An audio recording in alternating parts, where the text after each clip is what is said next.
C'est un raz-de-marée en faveur de Theresa May, comme le suggéraient les témoignages de soutien tout au long de la journée.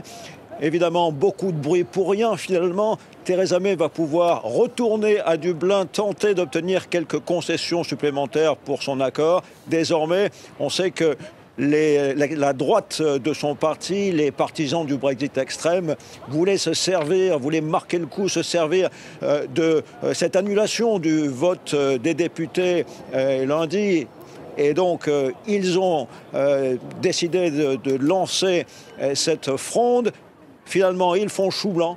Et Theresa May est confortée maintenant pour une année à son poste, si elle souhaite rester à son poste aussi longtemps que cela, parce que tout n'est pas terminé.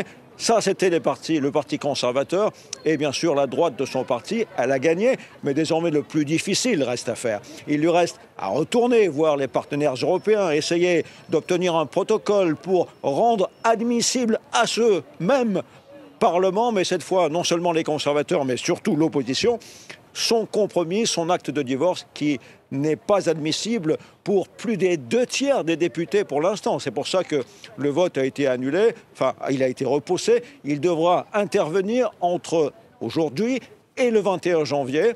Donc c'est reculé pour mieux sauter, mais finalement ces députés l'attendent à nouveau. Est-ce qu'elle saura survivre, Theresa May, au vote des députés? Rien n'est moins sûr, parce que désormais, c'est de l'opposition que risquent de venir les coups et les tentatives de déstabilisation, les motions de défiance. Tout n'est pas terminé pour Theresa May, loin de là.